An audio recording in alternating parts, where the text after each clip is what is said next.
The ICU smelled like cleaning stuff and sad goodbyes when Kong Su's mum grabbed his hand and whispered 5 words that would break his carefully built life. That one.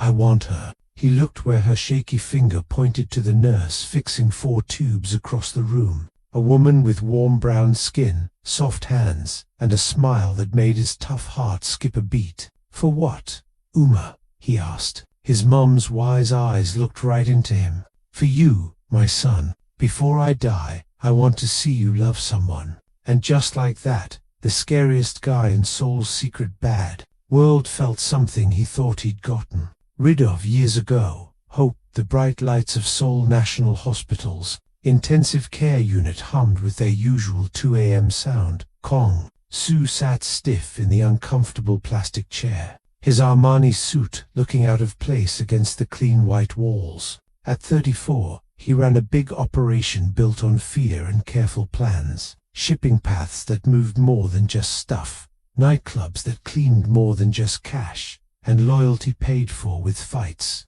But none of that mattered here. His mum, the only person who'd ever seen him as more than a tool, lay in the hospital bed, her breathing weak, her once strong hands now super thin. Pancreatic cancer, stage 4. The doctors gave her weeks, maybe days. Kong Su-ya, she whispered in Korean, her voice barely heard over the machines. I'm here, Uma. He leaned closer, his jaw tight. Her eyes, still sharp even with the pain meds, followed something across the room. A nurse moved between beds with easy skill, her dark curls tied back, her brown skin shining even under the bright lights. She hummed something soft, maybe a lullaby, as she checked another patient's signs. That one, his mum said, grabbing his hand with surprising power. I want her. Kong Su looked where she was looking. The nurse was pretty, yeah, but Seoul was full of pretty women. Want her for what, Uma? His mum turned to him and he saw something in her eyes he hadn't seen in months. Strong will for you. I'm dying, my son. Before I go, I need to know you won't be alone, that you'll let someone see who you really are. Please. She has kind eyes. Look at her. His mum's grip got tighter. Promise me you'll try. Promise me you won't die alone like your father did. Bitter and cold. The nurse picked that moment to come to their bed, her smile warm and work-like. Mrs. Park, I'm Jane, your night nurse. I'm going to check your vitals. Okay. Her Korean had an accent but was clear. American, Kong Su thought. Her name tag said so. Jane Mitchell, RN. You're not Korean, his mum said, her English with a heavy accent, but easy to get. No, ma'am. I'm from Chicago. Been in Seoul for 2 years. Jane's hands were gentle as she fixed the blood pressure cuff. Your son takes good care of you. He hasn't left your side in 3 days. Kang Su felt his mum's meaningful look on him. He looked at Jane more closely now, the caring in her touch, the way she explained each step, the real warmth that seemed to come from her. My son needs someone to take care of him, too, his mum said. No shame even when dying. Jane laughed, a sound like wind chimes. I'm sure someone like him has plenty of people. No, his mum's voice turned sad. He has employees, soldiers, no one who sees his heart. What would you do if your dying parent asked you to promise them one last thing? Drop your thoughts below. Kong Su felt heat go up his neck. Uma, please rest. But Jane's eyes had gotten softer, meeting his for the first time with real interest instead of work politeness. Sometimes the strongest people are the loneliest, she said quietly, talking to his mum, but looking at him. But they have to let someone in first. Something in Kang Su's chest broke. After Jane went to her next patient, his mum squeezed his hand again. I want her for you. Make it happen. This isn't a business deal, Ma. Everything is a business deal. My son, you taught me that. She smiled weakly. But this one you negotiate with your heart, not your head. Kong Su watched Jane across the room, watched how she touched an old man's shoulder with comfort, how she made a crying kid laugh. In his world, kindness was planned, but hers seemed real. For the first time in 15 years since he'd taken over his father's operation at 19, Kang Su thought about doing something totally crazy. Jane came back an hour later to fix his mum's pain-med drip. Kang-soo stood, blocking her way. "Miss Mitchell." She looked up, surprised by how close he was. Up close, her eyes were warm amber with gold bits. "Yes, Mr. Park. My mum. If she embarrassed you earlier, I apologize." Jane's smile was gentle. "She didn't embarrass me. She loves you." "That's beautiful." She paused. "And rare. Most people in your position don't sit vigil for 3 days straight. They hire people for that." There was no judgment in her tone, just noticing. Kang-soo looked at her. "What makes you think I'm in any particular position?" "The way everyone defers to you. The security guards who've been stationed outside since you arrived. Your suit probably cost more than my yearly salary." She tilted her head. "But mostly the way you carry yourself. Like you're used to people obeying without question. Smart. Too smart for her own good, perhaps. And yet, you're not afraid of me? Should I be?" Jane met his gaze steadily. "Yes," he thought, "you absolutely should be." "Have coffee with me," he said instead. "Tomorrow after your shift." Jane blinked. "That's unexpected. My mom's dying wish is to see me let someone in." The words felt weird on his tongue. "I figure the least I can do is try." "That's a terrible reason to ask someone out." "Then I'll give you a better one." He stepped closer, voice dropping. "Because when you smiled at my mum, something in me remembered what it felt like to be human, and I'd like to explore that." Jane's breath caught. For a moment, neither spoke. "One coffee," she finally whispered. "But I choose the place." The cafe Jane picked was a tiny spot in Hongdae, worlds away from the fancy life Kang-soo lived. She showed up in jeans and a sweater, her hair down, looking younger than her 28 years. "This is your choice." He pointed at the mixed-up furniture and indie music. "What? You don't like it?" Jane grinned. "Let me guess. You prefer places with dress codes and wine lists thicker than medical textbooks." "I prefer places where people don't stare." "They're not staring at you. They're staring at your bodyguard lurking outside." She sipped her coffee. "Does he follow you everywhere?" "Yes, even on dates." "This is a date." Jane's cheeks flushed. "Isn't it?" Kang-soo felt something new, the want to make her blush again. "If I say yes, will you run?" "Depends." She leaned forward. "Are you going to be honest with me about what you really do? Because you're not just some businessman, Kang-soo. I've worked in Chicago long enough to recognize dangerous men." Her amber eyes were serious now. "So before this goes anywhere, I need the truth." He could lie. Should lie. Instead, he said, "I run an organization. Import-export is part of it. But we operate in gray areas. Sometimes black ones. Mafia." The word hung between them like smoke. "That's a Western term, but essentially, yes." Jane sat back, thinking. He waited for disgust, fear, the inevitable retreat. "Okay," she said finally. "Okay.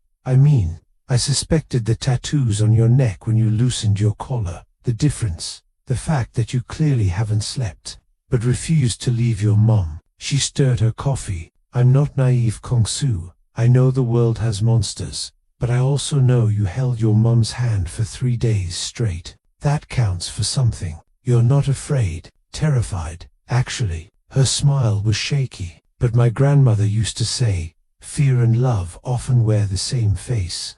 And your mum asked me to see your heart, so I'm looking." 3 weeks became a beautiful blur. Stolen hours between Jane's shifts. Late-night phone calls that stretched until dawn. Kang-soo found himself doing things he'd never done. Waiting outside the hospital with coffee. Learning the difference between a latte and a cappuccino. Listening to her stories about difficult patients and small victories. His mum's condition stabilized slightly enough for her to be moved to a private room. She watched Kang-soo and Jane with knowing eyes. "You're falling for her," she said in Korean one afternoon while Jane was away. "It's been 3 weeks, Uma. Your father fell for me in 3 hours." She smiled weakly. "Time doesn't measure love, my son. Depth does. And I see how you look at her like she's water, and you've been dying of thirst." He couldn't deny it. Jane made him laugh. Made him think about futures beyond quarterly earnings and territory disputes.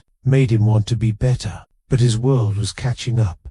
Boss, his second in command, Minho, appeared in the doorway, face grim. We have a problem. How far would you go for someone you're falling for? Tell us in the comments. The photographs spread across Kong Su's desk made his blood run cold. Jane leaving her apartment. Jane at the cafe. Jane and him together laughing. The Yakuza, Minho said quietly. They've been watching for 2 weeks. They know she's your weakness. Kong Su's hands clenched. How many men do we have on her? Boss, if we put security on her, it confirms she matters. Makes her a bigger target. She already is a target. His voice cracked with rare emotion. Minho's expression softened. Then you know what you have to do. End it. Walk away. Protect her by making her irrelevant. The logical choice. The safe choice. The choice that felt like death. That night, Kong Su took Jane to the Han River. The city lights reflected on the water like scattered diamonds.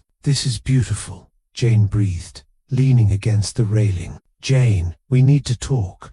Something in his tone made her turn. That sounds ominous. There are people in my world who will use you against me. They're already watching you. Her face paled slightly. Okay, so we're careful. Careful isn't enough. His jaw clenched. Being with me puts a target on your back always. Every single day. So, what are you saying? I'm saying maybe my mom was wrong. Maybe some people aren't meant to let others in. The words tasted like ash. Maybe you should walk away while you still can. Jane stared at him, hurt flashing across her features before hardening into something fiercer. Are you breaking up with me? I'm protecting you by making decisions for me. Her voice rose. I'm a grown woman, Kong Su.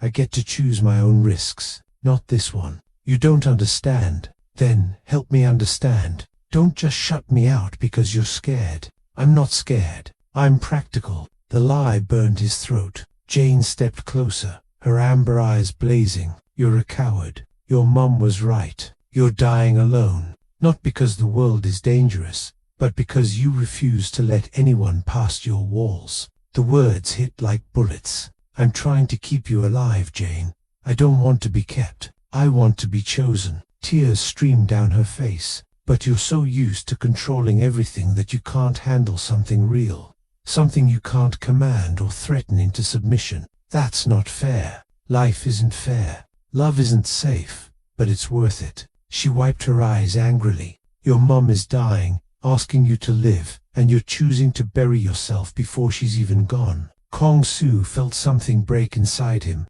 I can't lose you. Then don't push me away. Her voice cracked. Fight for this. For us. Teach me to protect myself. Give me security. Whatever it takes. But don't you dare give up without trying. He wanted to pull her close and promise everything would be okay. But then his phone buzzed. A message from an unknown number. A photo of Jane's apartment building. A single line of text. Pretty nurse. Would be a shame if something happened to her. His blood turned to ice. Kong Su, what is it? He showed her the message. Watched the fear finally enter her eyes. This is what my world looks like, Jane. Every day, every moment. His voice was hollow. You want to be chosen? You want me to fight for us? Then understand what you're signing up for. Jane's hand trembled as she looked at the phone. For a long moment, she said nothing. Then, so teach me. Show me how to survive in your world, because I'm not walking away. Her chin lifted defiantly. Unless you're too scared to let me try. Minho didn't approve. Boss, this is insane. You're putting a civilian in play. She's already in play. Kong Su's jaw was set. Now we make her untouchable. The next 2 weeks were intensive. Self-defense, training, security protocols. Jane learned to spot tails, to vary her routes, to trust the men Kong Su assigned to shadow her. She also learned about his empire, not the details. He protected her from those, but the broad strokes, the territories, the politics, the delicate balance of power that kept Seoul's underworld from exploding. Your world is exhausting, she said one night, nursing bruises from training. You can still walk away. Stop offering me exits. She kissed him, fierce and claiming. I'm here. I chose this. I choose you. In his mom's hospital room, the older woman watched them with satisfaction. "Smart girl," she said in Korean. "She has fire, too much fire," Kong-soo muttered. "Just enough." His mom's hand found his. "I can go now, my son, knowing you won't be alone." "Uma, don't. It's okay." Her smile was peaceful. "I got my wish. I saw you love someone, saw someone love you back." Her eyes drifted closed. "That's enough." She died 3 days later with Kong-soo holding one hand and Jane holding the other. At the funeral, Jane stood beside him, a visible declaration. His men noticed. His enemies noticed. The Yakuza noticed. The attack came on a Tuesday. Jane was leaving the hospital when a black van pulled up. She ran just like they'd trained her, but there were 3 of them. They grabbed her in broad daylight, threw her in the van, and disappeared into Seoul's traffic. Kong-soo's phone buzzed with a video. Jane bound to a chair, blood trickling from her temple. A man's voice speaking Japanese. "Your empire or her life. You have 24 hours to decide." Minho found him in his office, surrounded by weapons and wild-eyed fury. "Boss will find her. They want me to choose." Kang-soo's voice was dead. "My territory or her life. So, we give them nothing and take her back by force. They'll kill her. They'll kill her anyway." Minho grabbed his shoulders. "You taught me that deals with enemies are always traps. We go in hard, we go in fast, and we bring her home." Kong-soo looked at his second. "If I lose her, then we burn their world to ash." Minho's expression was grim. "But we're not losing her. She's family now, and we protect our own." The warehouse raid was brutal and precise. Kong-soo led from the front. Every bullet personal, every step bringing him closer to Jane. He found her in the back room, still tied up, still fighting against her bonds. "Kang-soo." Her voice was strong. He cut her free, pulled her against him. "I'm sorry. I'm so sorry." Later, she grabbed his face. "Get us out of here first. Fall apart after.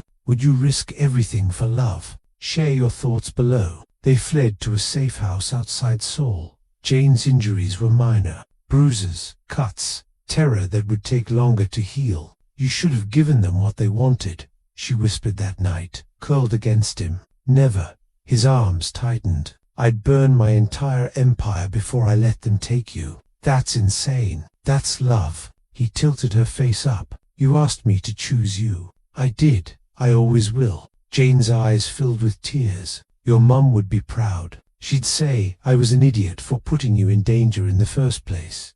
"Probably."